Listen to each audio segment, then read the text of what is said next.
Assalamualaikum warahmatullahi wabarakatuh. Innal hamdalillah nahmaduhu wa nasta'inuhu wa nastaghfiruh wa na'udzu billahi min syururi anfusina wa min sayyiati a'malina may yahdihillahu fala mudhillalah wa may yudlil fala hadiyalah. Asyhadu an la ilaha illallah wahdahu la syarikalah wa asyhadu anna Muhammadan abduhu wa rasuluh alladzi la nabiyya ba'da. Allahumma sholli ala Muhammad wa ala alihi wasallam. Amma ba'd. Ikhwan akhwat rahimakumullah, kita tetap selalu bersyukur dan memujinya atas segala nikmat yang telah dianugerahkan kepada kita. Termasuk pagi ini kita masih memiliki kesadaran juga semangat yang tinggi untuk tetap menggali mana yang terkandung di dalam ayat-ayat suci Al-Quran Karim. Insya Allah pagi ini kita akan menggali makna yang terkandung di dalam surat Ali Imran ayat 48 hingga 51. Ayat-ayat ini masih serangkai dengan kisah Nabi Isa alaihissalam. Ayat yang kita bahas ini memang panjang, tapi itulah yang harus disampaikan karena antara ayat satu dan yang lain masih saling berhubungan. Secara global saya jelaskan di sini bahwa ayat ini menjelaskan tentang kerasulan Nabi Isa alaihissalam. Ayat ini juga menjelaskan tentang Nabi Isa diangkat sebagai rasul dibekali dengan berbagai mukjizat yang sangat mengagumkan. Di sisi lain juga Allah sudah mengajarkan secara langsung khusus tentang ilmu hikmah, pengajaran yang sangat luar biasa sejak dini. Lebih jauhnya lagi, ayat yang paling dominan adalah menyeru semua manusia kepada tauhid, yakni mentauhidkan Allah Subhanahu wa taala dan menafikan dirinya sebagai Tuhan. Mari kita buka mushafnya, mudah-mudahan antum lebih memahami. A'udzu billahi minasyaitonir rajim. Wa rasula ila bani Israil inni qad ji'tukum bi ayatin min rabbikum inni akhluqu lakum minat tin ka hayti at-tayr fanfukhu fihi fayakunu tayra bi idznillah wa ubri'ul akmaha wal abrada wa uhyil mauta bi idznillah wa unabbi'ukum bima ta'kuluna wa ma tadkhiruna fi buyutikum inna fi dzalika la'ayatan lakum in kuntum mu'minin wa musaddiqan lima bayna yaday minat tawrati wal ukhilla lakum ba'dalladzi harrama 'alaikum wa ji'tukum bi ayatin min rabbikum fattaqullaha wa ati'uni innallaha rabbi wa rabbukum fa'buduhu hadza siratun mustaqim. Adapun terjemahannya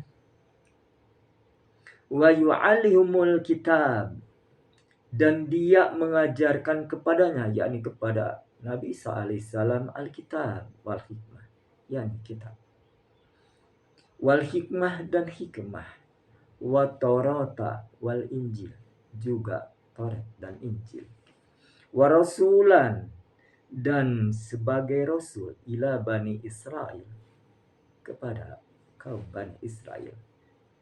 Anni qad ji'tukum, dia berkata kepada aku, telah datang kepada kalian biayati, dengan sebuah tanda mukjizat, mir rabbikum, dari Rabb kalian, ini yaitu aku, akhluqu lakum, membuatkan bagi kalian. Ini berbicara tentang mukjizat. Minatin, aku ciptakan, maaf, aku bentuk, ya, dari tanah, kahaita atau tair, seperti burung. Fa'anfuhu fihi, lalu aku meniupnya, fayakunu tair, maka ia menjadi burung. Biinilah, tentu dengan izin Allah. Wa ubri'ul akmah, dan aku juga menyembuhkan, ya, orang yang buta sejak lahir, wal abras, dan orang yang berpenyakit kusta, Wa uhyil mauta biidnillah, dan aku juga mampu menghidupkan orang yang mati dengan izin Allah. Wa unabiukum, serta aku akan kabarkan kepada kalian bima ta'kuluna, apa yang kalian makan, wa ma tadkhiruna, dan apa yang kalian simpan di buyutikum, di rumah-rumah kalian. Inna fi dzalika laayatan lakum in kuntum mu'minin. Sesungguhnya yang demikian itu ada tanda-tanda tentu kebesaran Allah bagi kalian, in kuntum mu'minin, jika kalian benar-benar beriman. Wa musaddiqan, dan sebagai seorang yang membenarkan lima baina yadayhi, apa saja yang ada sebelum ya kalian, yang ada di tangan kalian, minat Taurat, yakni kitab Taurat, wal uhilla, dan menghalalkan lakum bagi kalian ba'dal ladzi, sebagian yang lain hurima diharamkan alaikum, tentu bagi kalian. Wajitukum, dan aku datangkan kepada kalian di ayati, membawa satu tanda mukjizat, birabbikum, dari Rabb kalian. Fattaqullah, maka hendaklah kalian bertakwa kepada Allah. Wati'uni, dan taatlah kepadaku. Innallaha rabbi wa rabbukum, sesungguhnya Allah itu Rabb kalian dan Rabbku dan Rabb kalian. Fa'buduhu, maka beribadahlah hanya kepadanya saja. Hadza siratim mustaqim, inilah jalan yang lurus. Ayat ini memang jelas, maknanya sudah gamblang. Tentu ada ayat yang mungkin belum kita kenali, yakni makna yang berkaitan dengan hikmah itu sendiri. Ya, tentu hikmah ini memiliki makna. Kalau kita mengenal makna sebelumnya, hikmah adalah pemahaman tentang sunnah.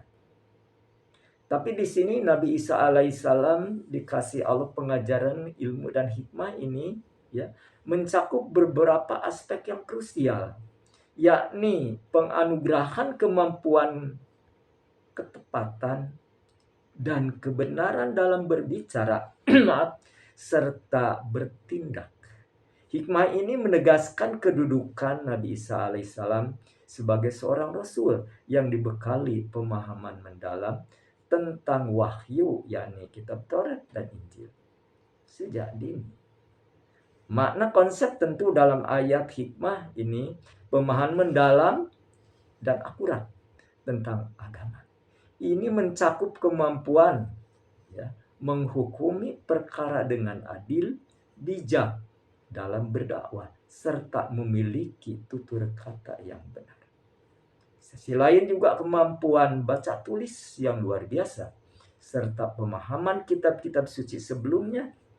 Selain dari itu, Allah Subhanahu wa taala menegaskan bahwa Nabi Isa alaihissalam diajarkan isi Taurat yang diturunkan kepada Nabi Musa alaihissalam, sekaligus menerima wahyu sebagai kitab kelak untuk dirinya sendiri.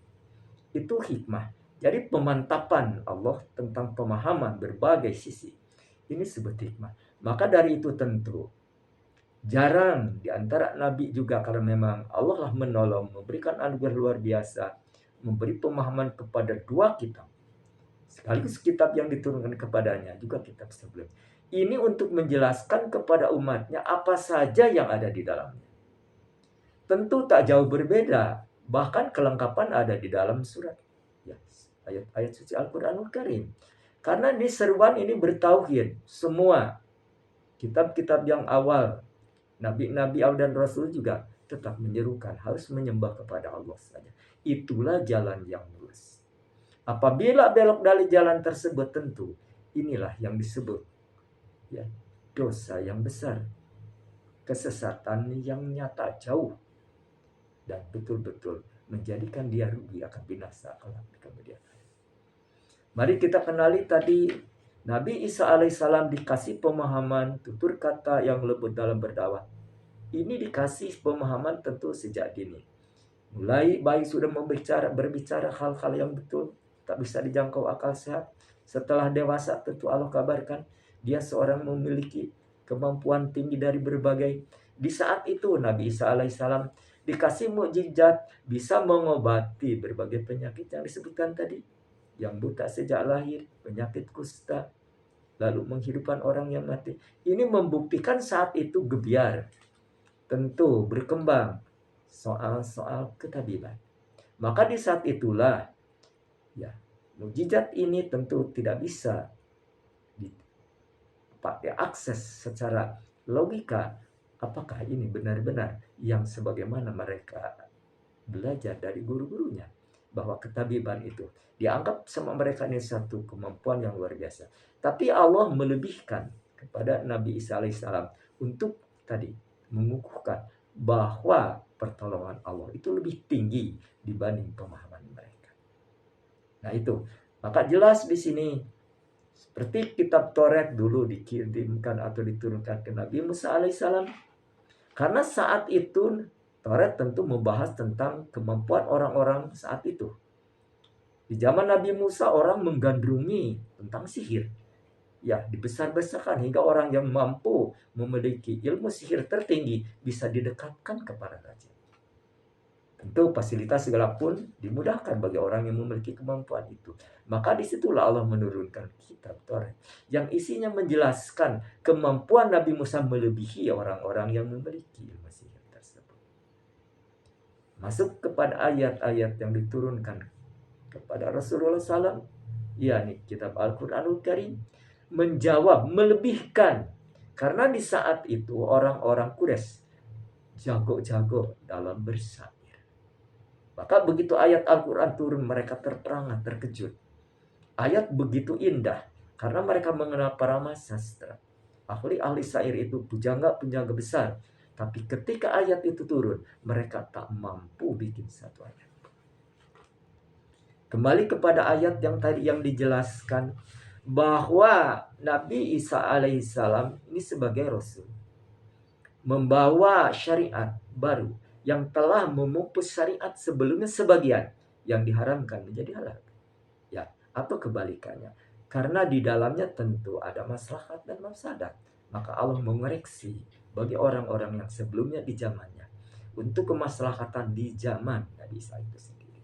Begitu juga Al-Quranul Karim melengkapi musaddiq lima bayna yadihi, seluruh kitab-kitab sebelumnya tentu ada yang dikoreksi. Yarhumullah wa yusbitu. Allah berhak menetapkan dan mengoreksi. Ada pesan yang luar biasa di sini. Yang disebut tadi, bagaimana cara berdakwah, bertutur kata dengan baik dan benar. Tentu kelembutan dikedepankan. Pemahaman sebelumnya yang akurat harus ada pada diri untuk menyampaikan ayat-ayat. Tapi tentu kita tidak berpaku ke sana. Siapapun yang memiliki ayat Al-Quranul Karim di dadanya, mengerti, memahami, dia pun sudah mengaplikasikan, sampaikan. Bukankah kita juga sudah mengenal ayat? Sampaikan walau satu ayat. Beliau walau ayat. Sampaikan. Ini bukti bahwa kita diwajibkan setiap individu yang mengaku diri muslim menyampaikan ayat-ayat. Apalagi ayat-ayat yang tersurat, tentu Al-Quran Karim, dan yang tersirat juga di alam semesta ini. Bagi orang-orang yang memiliki kemampuan untuk meneliti berbagai hal yang ada di langit dan bumi, keberuntungan jika didasari dengan ilman maaf, dan ilmu syariat itu sendiri. Dia akan semakin tunduk patuh. Keilmuan yang didapatnya itu hanya sebatas media untuk mendekatkan diri kepada. Beruntunglah orang-orang yang memiliki kemampuan, IQ-nya tinggi, memiliki terobosan-terobosan, kreativitasnya bangkit, lalu mendebarkan kebaikan kepada seluruh alam. Itulah orang yang betul-betul memiliki nilai ulil albab, orang yang memiliki akal sehat. Tentu syariat itu, ajaran itu yang akan membimbing, mengarahkan gerak langkah dan ucapannya, termasuk pikirannya itu sendiri akan terarah demi Allah Subhanahu wa taala. Itu nilai-nilai yang didapat dari pengajaran Allah secara langsung dianugerahkan Allah kepada Nabi Isa alaihissalam. Satu bukti keistimewaan didapat. Selain dari itu ketetapan, ketepatan ya, untuk memahami dan menghukumi hingga timbul di dalam dirinya keadilan, kebijaksanaan yang tentu ini memberikan suatu ketenangan, kenyamanan bagi orang-orang yang ada di sekitarnya. Keadilan di sana betul-betul ditegakkan, kebenaran, kejujuran itu diwajibkan untuk dimiliki setiap orang. Ini bukti cermin, figur bagi orang yang ada di sekitar tentu umatnya, bahwa Nabi Isa alaihissalam figur terbaik di hadapan mereka. Mereka juga mengakui bahwa segala yang diucapkan Nabi Isa itu benar adanya, kecuali orang-orang yang ada penyakit di hatinya. Sebagiannya tentu ada yang tidak mengimani, yakni kafir kepadanya. Nah, Nabi Isa alaihissalam juga di ayat yang tadi disebutkan, yang terakhir, menyeru manusia untuk beribadah kepada Allah semata. Berarti menafikan ilah-ilah yang lain, termasuk orang-orang yang membuat dirinya sebagai Tuhan. Ini dinafikan. Rabbi wa rabbukum, Tuhanku dan itu Tuhanku. Itu juga Tuhan kalian. Pak Buru beribadah. Ini jalannya Allah. Jadi jelas sudah mengakui sepenuhnya tauhid yang luar biasa disampaikan kepada umatnya. Allah itu Rabbku dan Rabb kalian. Ini satu bukti. Jadi orang betapa kelirunya mengatakan kalau Nabi Isa alaihissalam itu sebagai Tuhan. Ini ayatnya yang menjelaskan Nabi Isa menyeru kepada umatnya, tentu kepada seluruh yang ada saat itu, jangan untuk selanjutnya orang-orang yang datang kemudian yang masih mengikuti gerak langkah orang-orang yang telah merusak ayat-ayatnya, mengganti ayat dari tempatnya, yakni merevisi, merubah Injil itu sendiri. Nah itu, jadi ketegasan Allah langsung disampaikan oleh Nabi Isa alaihissalam. Juga memperlihatkan mujizat-mujizat yang sangat luar biasa. Disebutkan tadi, Nabi Isa mengambil tanah liat, dibentuklah satu burung, lalu ditiup dengan izin Allah. Dia menjadi burung yang sebagaimana burung biasa. Itu. Kemudian penyakit-penyakit apapun, secara medis tentu tak mungkin orang buta sejak lahir bisa disembuhkan dengan bisa melihat kembali, kecuali mengambil mata yang lain yang sehat dicangkok. Itu tapi Allah menganugerahkan suatu keyakinan yang penuh agar mereka yakin juga beriman kepada Allah bahwa Allah Maha Kuasa atas segala sesuatu. Nabi Isa mempraktekkannya di hadapan orang-orang untuk membuktikan agar mereka meyakini bahwa Rabb itu, Allah itu adalah Tuhan kita. Nabi Isa seperti itu. Lalu ayat selanjutnya mengatakan fattaqullaha. Tadi Pak Buduni ada fattaqullaha. Beribadah hanya kepada Aku dan bertakwalah hanya kepada Allah. Itu yang diseru. Maka dari itu jangan sampai kita berbuat sesuatu yang di luar apapun yang disebutkan dalam syariat, tentu ini akan merugikan dirinya sendiri. Orang yang tentu mempersekutukan Allah, ini kerugian yang sangat-sangat besar. Bagaimanapun, semua manusia itu disuruh untuk beribadah kepadanya. Termasuk di dalam surat Al-Baqarah ayat 21, Allah sudah mengingatkan kepada seluruh manusia. Ya ayuhan nasu ubudu rabbakum alladhi khalaqakum walladzina min qablikum la'allakum tattaqun. Ya ayuhan nasu, wahai manusia, ubudu, beribadahlah kalian kepada Rabb kalian. Alladzi, nah ini Rabb kalian itu alladzi, zat khalaqakum yang telah menciptakan kalian. Walladzina min qablikum, dan orang-orang ya yang sebelum kalian. Ini ciptakan Allah. La'allakum, agar kalian apa? Tattaqun, bertakwa kepadanya. Kenapa harus bertakwa? Alladzi ja'ala lakumul arda firasha. Allah itu zat yang menjadikan bagi kalian itu bumi sebagai hamparan. Firas, hamparan.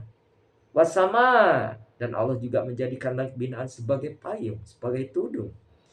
Wa anzala minas samai, dan Allah juga menurunkan dari langit itu ma'an air. Fa'akhraja bihi minasan, maka dengan adanya air itu tumbuhlah atau tumbuh-tumbuhan, juga buah-buahan macam-macam. Rizki lakum, bagi kalian. Tapi ingat, fala taj'alu lillahi andad.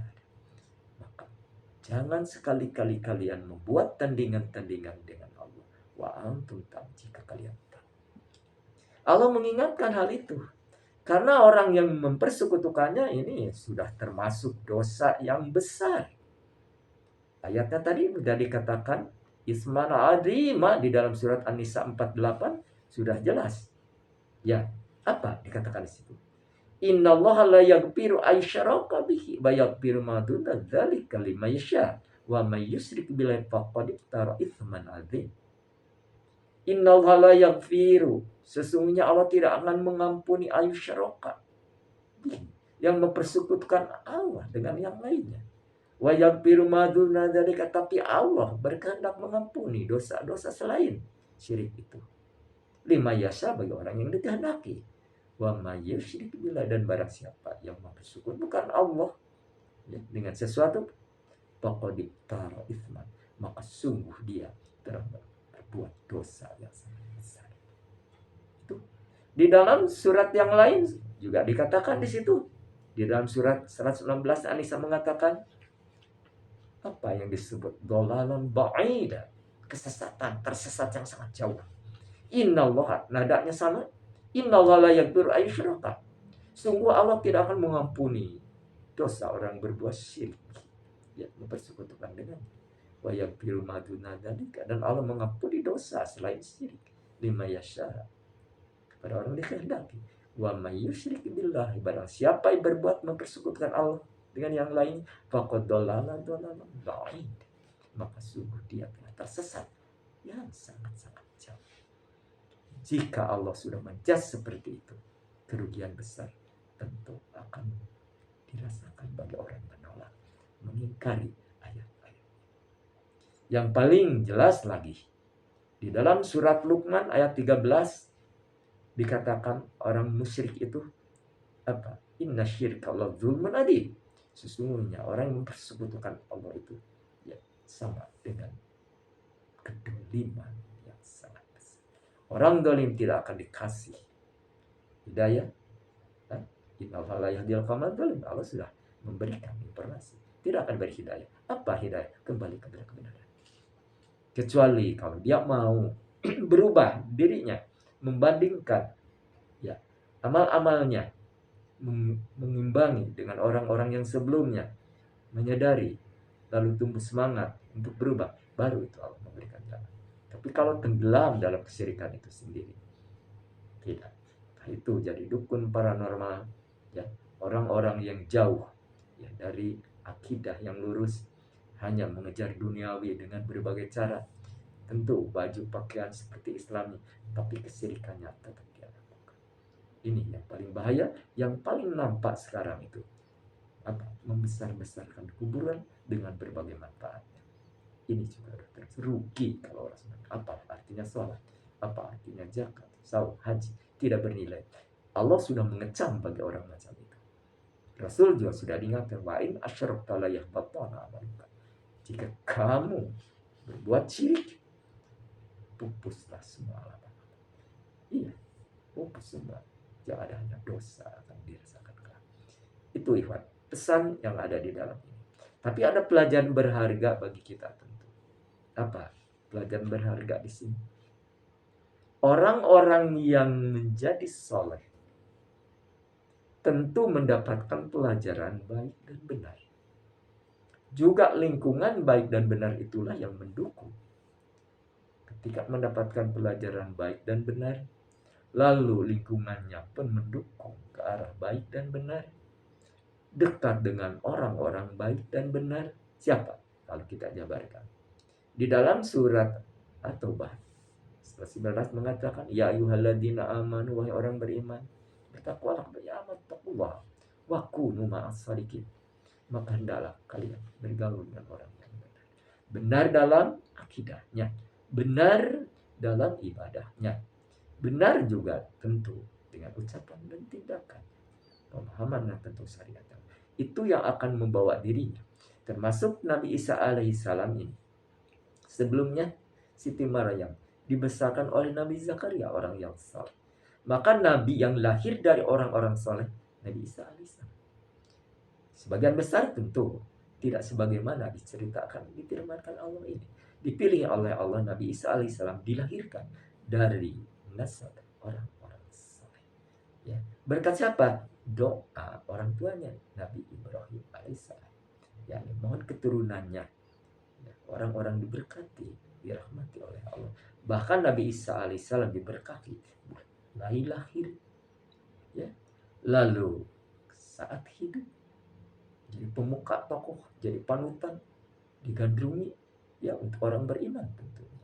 Dan ketika saat meninggal pun lalu dibangkitkan dengan nilai yang tak jauh berbeda, yaitu diberkati dari rahmat Allah. Ini keuntungan besar. Allah meridhoi bagi orang-orang yang dekat kepadanya, mulai dari orang tuanya, anak cucunya dekat, insya Allah dipersatukan oleh Allah kelak, yakni reuni di dalam surga yang indah. Siapapun azwajuhu wa dzurriyyatum azwajuhu, sudah jelas di situ. Abauku ya, abau dzurriyyatahu masuk azwajuhu, bersatu di situ.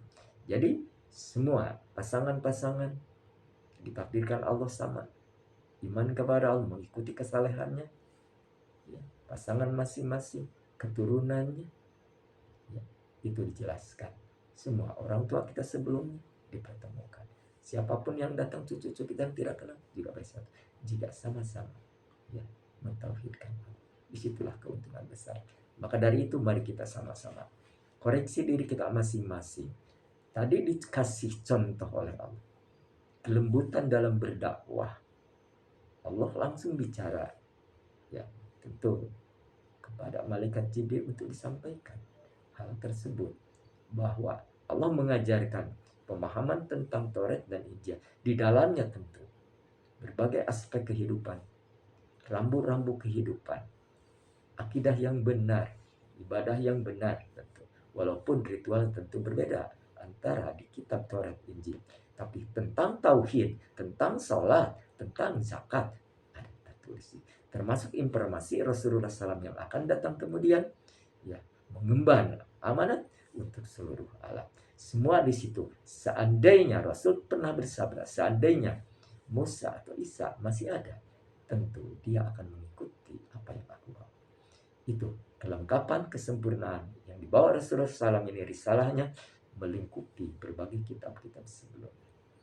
Itu ikhwan akhwat rahimakumullah.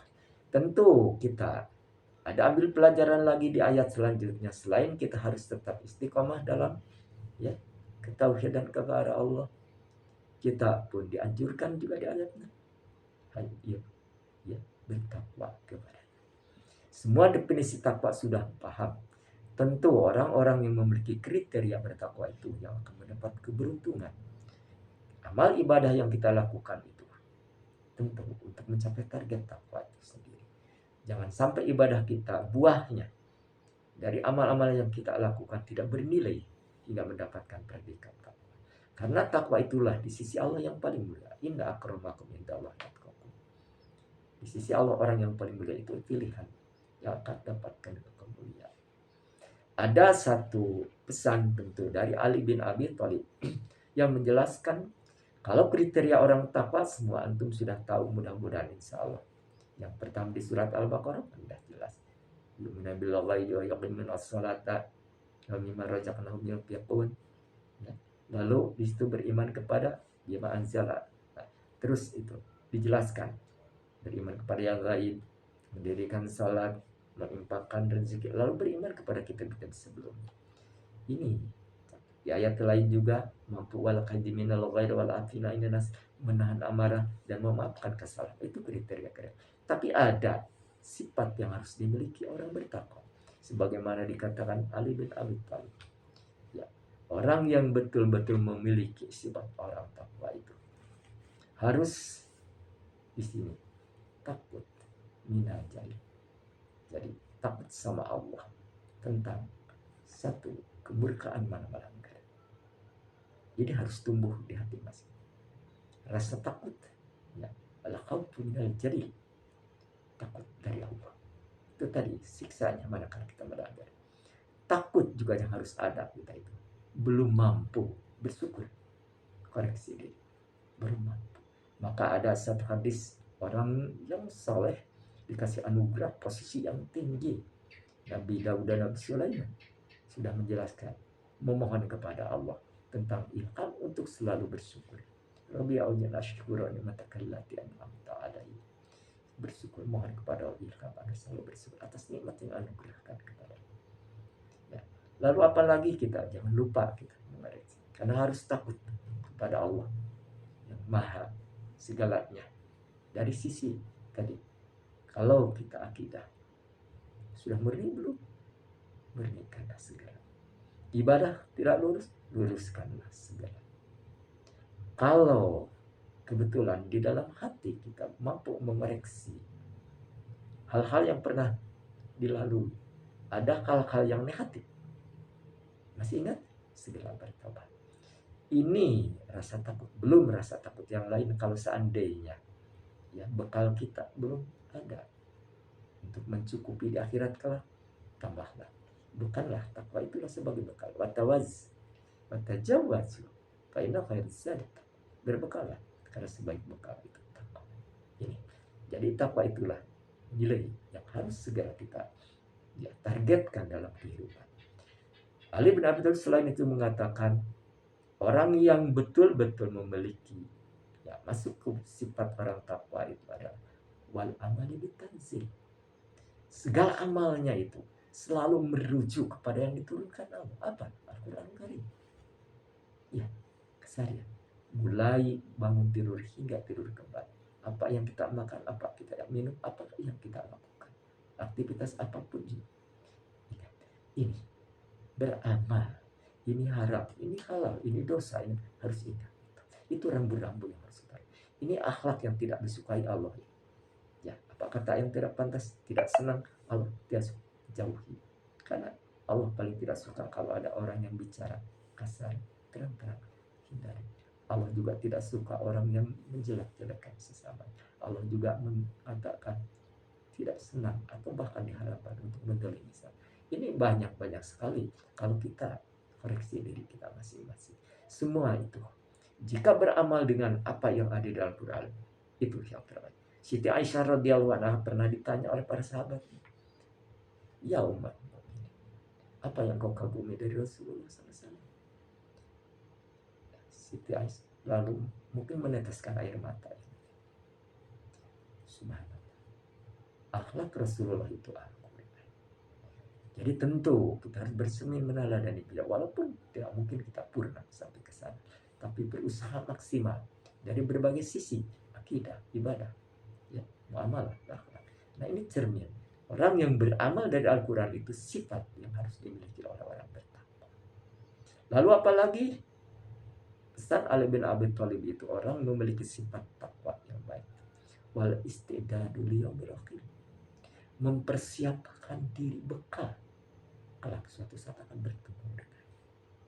Nah, ikhwan akhwat rahimakumullah, sudah berapa banyak amal kita yang ditabung? Bersyukur kalau sudah banyak, alhamdulillah.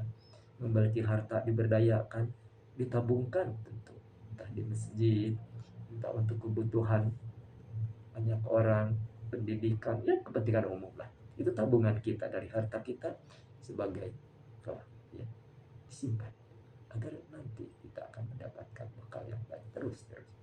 Bagi orang yang tentu tidak beruntung dengan kesabarannya, ini tabungan juga.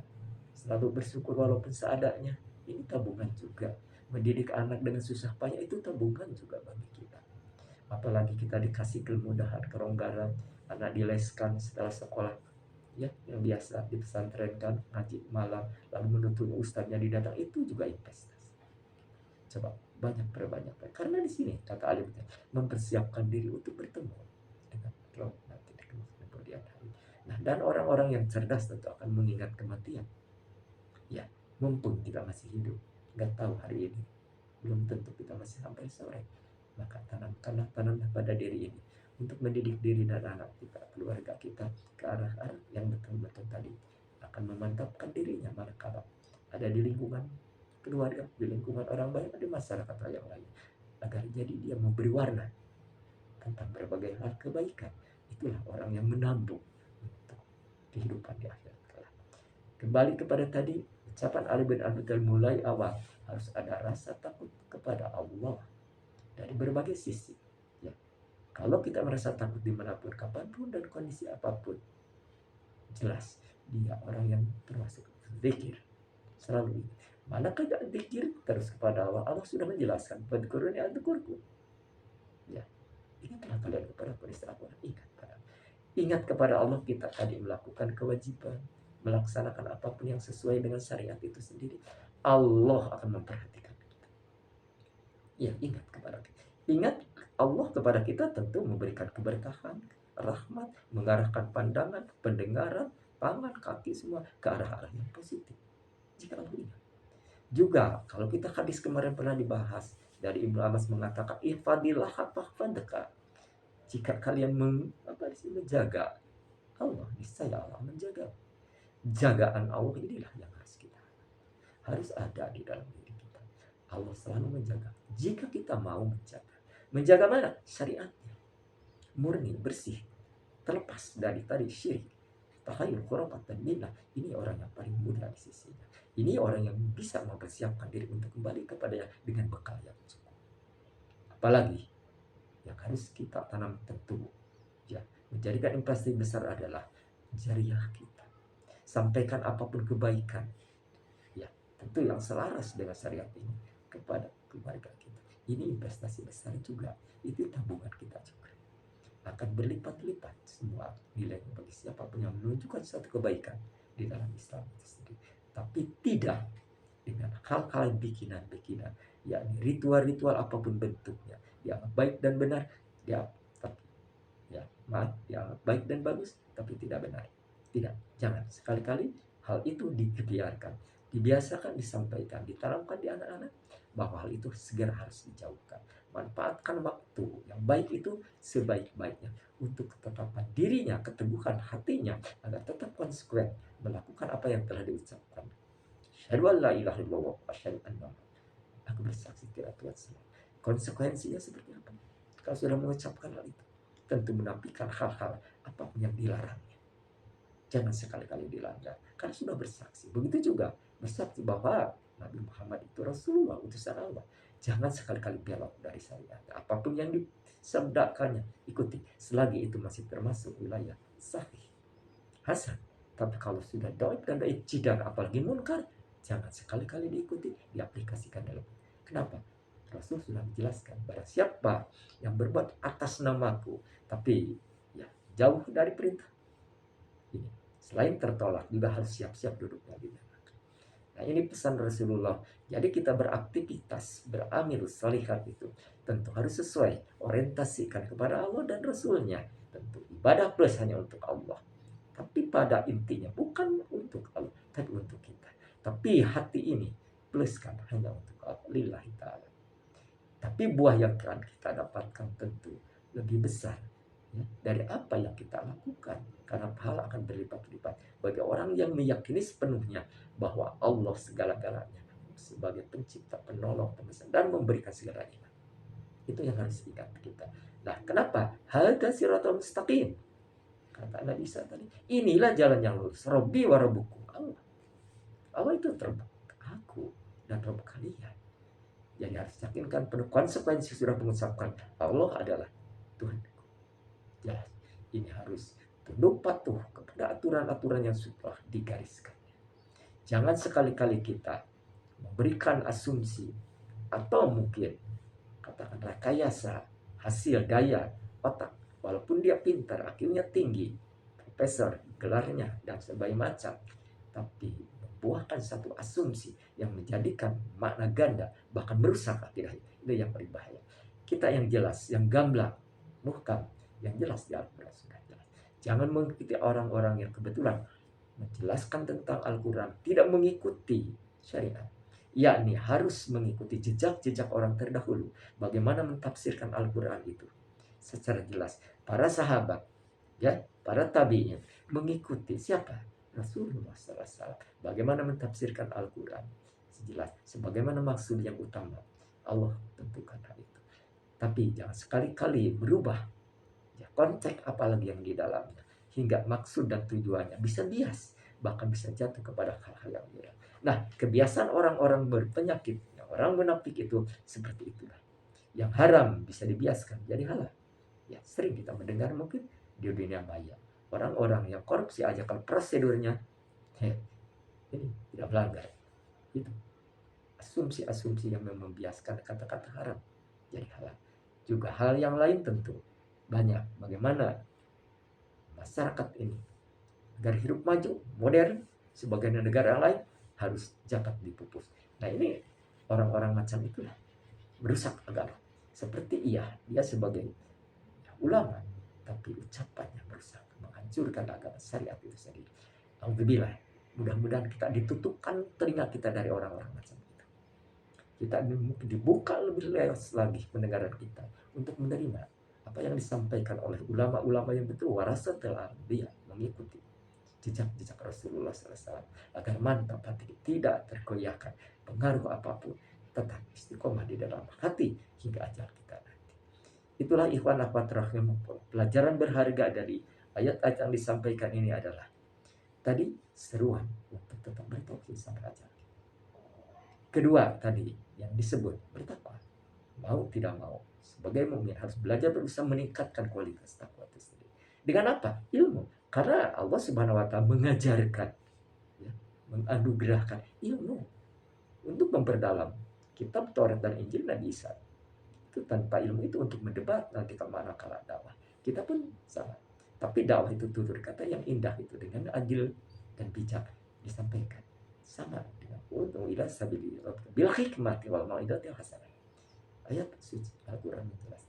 Serulah manusia kepada Rabb kalian dengan tadi bijak, dengan pelajaran yang ini sesuai dengan apa yang disampaikan tadi Nabi Isa kepada umatnya. Mereka pembangkang banyak, tapi sebagian ada juga yang mengimani sepenuh begitu mendengar ayat itu. Di balik itu juga tentu ada orang-orang yang membenci, bahkan menyiapkan untuk memukul.